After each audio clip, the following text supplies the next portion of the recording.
The air in the house was still thick with the scent of condolence flowers, a sweet, cloying perfume that clung to the heavy drapes. It had been 2 weeks since her father's funeral, and Elena sat in his worn leather armchair, its familiar shape a hollow comfort. She clutched a framed photo of him, his smile a ghost, from a time when the world felt solid beneath her feet. The quiet hum of the old house was the only sound, a space heavy with memories and the lingering scent of her father's pipe tobacco. This was her sanctuary of grief, the home where she had been raised, the place she believed would always be safe. Mark walked in, his footsteps unnaturally loud on the polished hardwood floors. He didn't sit beside her, didn't place a comforting hand on her shoulder. He stood over her, his posture rigid, his face a mask of strained impatience. He cleared his throat. "Elena," he said, his voice flat, devoid of the warmth she had known for 12 years. "We need to be practical." He slid a thick, pristine manila envelope onto the coffee table. It landed with a soft, definitive thud. It wasn't insurance papers. It wasn't estate documents for her to review. It was a stack of divorce filings, the text cold and brutal. Her world tilted. For 12 years, their life had been a carefully constructed blueprint. Elena, an architect, appreciated structure, loyalty. Their marriage was built on shared dreams whispered over late-night cups of tea, on promises of growing old together in this very house. They were a team. She was the anchor. He was the sail. His ambition, a force she had always admired, a quality she mistook for drive. Their home in the prosperous, old-money suburb was a testament to their success. A stately colonial with manicured lawns where reputation was currency and secrets were liabilities. Their evenings used to be filled with an easy rhythm, the smell of dinner cooking, the sound of Mark's keys in the door, the familiar weight of his arm around her as they watched television. He would praise her designs, listen to her, talk about her clients, and hold her when the stress of her father's long illness became too much. He was her partner, her confidant, the man who knew her better than anyone, or so she believed. The foundation of their life felt like bedrock, unshakable and secure. But the cracks had started to appear long before the foundation crumbled. They were so small at first, hairline fractures she had willfully ignored. During the last few months of her father's life, when Elena spent most of her days at the hospital, Mark's support had felt performative. His words were right, but his eyes were distant. "You're so strong, honey," he'd say, but his hand on her back felt light, impatient, as if he were merely waiting for the scene to end. She had dismissed it as stress. His own way of grieving. He was busy at work, he'd said. A big merger was taking all his energy. The late nights became more frequent, the excuses more polished. "Client dinner," he'd text, or "the team is pulling an all-nighter." She would fall asleep alone, the other side of the bed cold, and tell herself this was temporary. A husband's duty to his career was just as important as a daughter's duty to her father. She was a peacemaker, and she would not add marital strife to her mountain of worries. Then there were other things. A conversation on his phone, hushed and hurried, that ended the moment she walked into the room. He'd smiled, a quick, tight stretch of his lips. "Just work," he'd explained, tucking the phone away. A new, expensive watch appeared on his wrist, one she knew they couldn't afford, especially with her father's medical bills piling up. "A bonus," he'd said breezily. "For landing the new account." She wanted to believe him. It was easier to believe him than to face the alternative. Her own friends had noticed. "Is Mark okay?" her best friend Sarah had asked over coffee. "He seems distracted." Elena had defended him, a reflex born of 12 years of loyalty. "He's just worried about me and my dad. He carries a lot of weight for us." She painted a picture of a devoted husband, a man buckling under pressure, because the thought of him being anything else was too terrifying to contemplate. She was an architect of stable structures. She couldn't bear to think the blueprints of her own life were flawed. Now, sitting in the silence of her father's study, the divorce papers lay between them like a tombstone. The manila envelope felt heavier than lead. The words on the page swam before her eyes, cold and clinical. Sitting nude, irreconcilable differences, sitting nude. The phrase was a mockery. This wasn't a mutual, sorrowful ending. This was an ambush. Her gaze lifted from the papers to his face. The man she had loved was gone, replaced by a stranger with calculating eyes. The mask of impatience had fallen away, revealing something far uglier: greed. "My father's estate is considerable," he stated, his voice as level as a surgeon's. There was no apology, no sadness, just business. "As your husband, I am entitled to half of our shared assets. The inheritance will become part of that. It's the smart way to separate." A horrifying clarity sliced through her grief. The shock was a physical blow, knocking the air from her lungs. Her hands began to tremble, not from sadness, but from a burgeoning, ice-cold rage. Her father's death was not a tragedy to him. It was a payday. The late nights, the emotional distance, the lies, it all snapped into focus.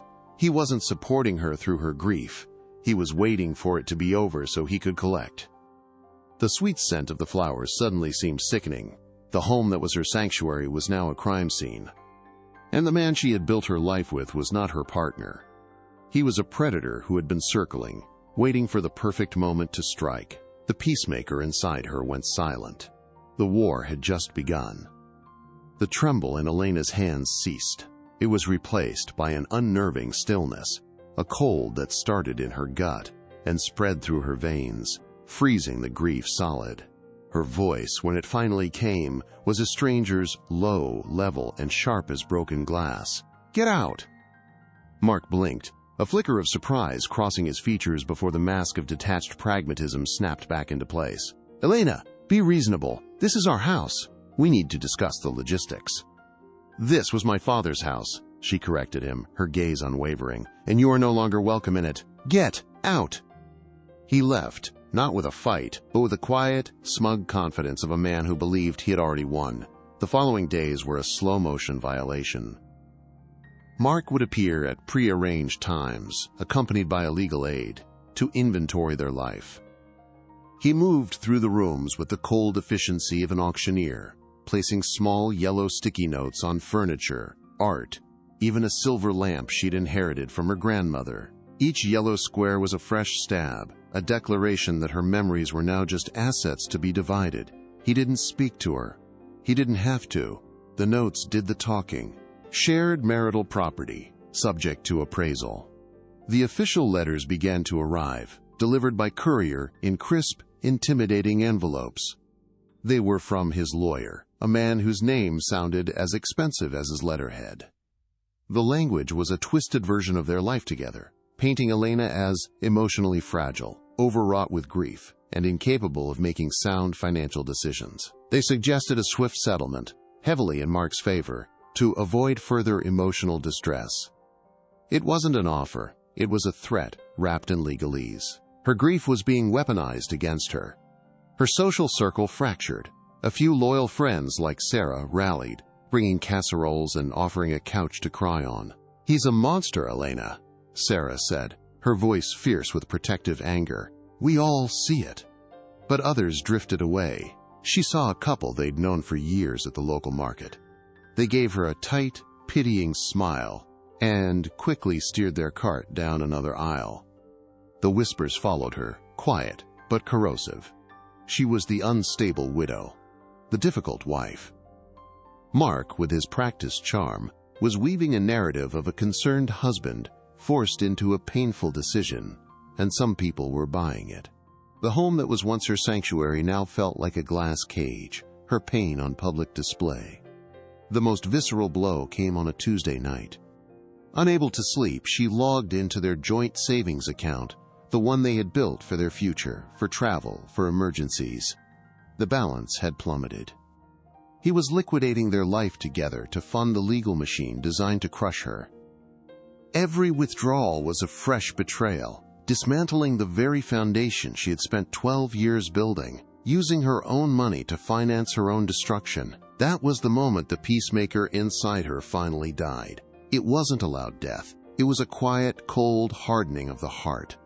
Grief was a fog, but fury was a fire. It burned away the tears and left behind a diamond-hard resolve.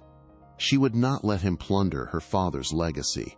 She would not let him erase her. The next morning, she didn't call her family lawyer. a kind old man who had handled her father's will. She went online and researched the most ruthless divorce attorneys in the state. She found one, a woman named Anya Sharma, known for her sharp intellect and a reputation for taking no prisoners. Their first meeting was in a sterile, minimalist office that smelled of paper and ambition. Anya was the opposite of Elena. All sharp angles, dressed in a tailored suit, her expression unreadable. She listened to Elena's story without a single word of sympathy. When Elena was finished, her voice raw, Anya simply leaned forward. "He's banking on your grief," Anya stated, her tone clinical. "He thinks you'll be too broken to fight. We're going to prove him wrong. Emotion doesn't win. Evidence does. I need everything. 12 years of bank statements, credit card bills, tax returns, emails. We're not going to defend. We're going to attack." A new purpose took root in Elena. Her father's study, the room where her world had shattered, became her war room. The scent of old books and pipe tobacco, now mingled with the smell of fresh coffee brewing at 2 a.m. grief, was set aside, packed away like winter clothes. In its place was meticulous, methodical work. She was an architect after all. She knew how to read a blueprint. She would deconstruct the blueprint of their marriage, find every load-bearing lie, every hidden structural flaw. Night after night, she sifted through a decade of their shared life, now reduced to stacks of paper. The architect in her saw the patterns. The small, unexplained cash withdrawals. The business trips that didn't quite line up with his company's calendar. Then, she found it. Tucked away in a box of old tax files was a statement for a credit card she never knew existed. A card in his name only. The statements told a story of expensive dinners she hadn't attended, hotel rooms in their own city, jewelry she had never received. It was a timeline of his betrayal, written in dollars and cents. But the real discovery came later. Cross-referencing his personal bank records with their joint accounts, she uncovered a series of large transfers he had made years ago, long before her father's final illness, from their savings into a high-risk tech startup that had gone bankrupt. He hadn't just been unfaithful. He had been reckless, gambling away their future while she was busy building it. His financial desperation wasn't a recent development. It was the rot that had been festering at the core of their marriage all along. She laid the documents out on her father's large mahogany desk, a portfolio of his deceit. Her hands were steady now. The woman who had cried in the leather armchair was gone. In her place stood a strategist, armed with undeniable proof. The fog had lifted. She could see the path forward, not just to survive this, but to win. Mark had started a war based on a cold calculation. He had severely miscalculated. The lawyer, Anya, slid the thin, aged envelope across the polished table.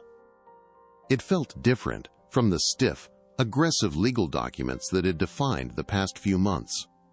This one was personal. Elena's fingers, no longer trembling, broke the seal. Inside, on her father's familiar letterhead, was a short, handwritten note attached to the trust documents. "Summer for my Elena. Just in case the foundation needs rebuilding. I always knew you were the strongest part of it. Love, Dad." The words were a key, unlocking a part of her grief she had frozen solid. A single, hot tear traced a path down her cheek, not of sorrow, but of profound, aching love. He had seen. He had known. Her father, in his quiet, observant way, had seen the cracks in her marriage long before she was willing to admit they existed. He hadn't interfered, hadn't disrespected her choices. Instead, he had built her a secret lifeboat, a final act of protection. The victory in the mediation room had felt strategic, cold. This felt like justice. It was the final, quiet restoration of her dignity, a gift from the man who had given her life. Mark's downfall was not a sudden, dramatic explosion. It was a slow, quiet rot, mirroring the decay he had hidden for years. The whispers in their old suburb changed their tune. The narrative he had so carefully crafted of a concerned husband dealing with a fragile, grieving wife crumbled under the weight of the truth. His financial recklessness became the town's new favorite gossip. Friends who had offered him sympathetic nods now crossed the street to avoid him. His business partners, men who valued reputation above all, found quiet ways to dissolve their partnerships. The big merger he had used as an alibi was exposed as a desperate gamble that had failed spectacularly. He ended up in a small, soulless apartment across town, the kind with thin walls and the lingering smell of stale cigarettes. The expensive watch was sold. The tailored suits were replaced by clothes that looked tired and worn. He'd sit alone in a cheap diner, stirring sugar into bitter coffee, watching couples walk by, their easy intimacy, a painful reminder of what he had calculated and what he had lost. There were no more client dinners, no more late nights with the team. There was just the crushing weight of his choices, the silence of a phone that no longer rang with opportunities, but with calls from creditors. He had traded a life of warmth and loyalty for a pile of assets he never got. He had planted seeds of greed and was now harvesting a field of bitter loneliness. A year later, sunlight streamed into the study. The heavy drapes were gone, replaced with light, airy curtains that danced in the breeze. The room no longer smelled of stale grief and legal documents. It smelled of fresh paint, lemon polish, and brewing coffee. Elena sat in her father's leather armchair, but it was no longer a throne of sorrow. It had been moved to face the window, overlooking a garden she was bringing back to life. In her lap was not a photograph, but a sketchbook. Her fingers, steady and sure, moved a pencil across the page, designing a community library, a space for people to build their own worlds. Her career was flourishing. Her work had a new depth, a new understanding of the importance of a solid foundation, both in buildings and in life. She had sold the large, stately house and moved into a smaller, modern home that she designed herself, a space filled with light, clean lines, and no ghosts. Sarah and her other loyal friends were a constant presence, their laughter echoing in rooms that had once been silent. They didn't treat her like a fragile survivor. They treated her like Elena. Stronger, yes. Wiser, definitely. But still, Elena. Sometimes, she would catch her reflection and see the change. The weariness in her eyes was gone, replaced by a calm clarity. She wasn't bitter. The rage had burned itself out, leaving behind not a scar, but a finely tempered strength. She had learned the difference between forgiving and forgetting. She had forgiven herself for not seeing the signs, for being a peacemaker when she should have been a warrior.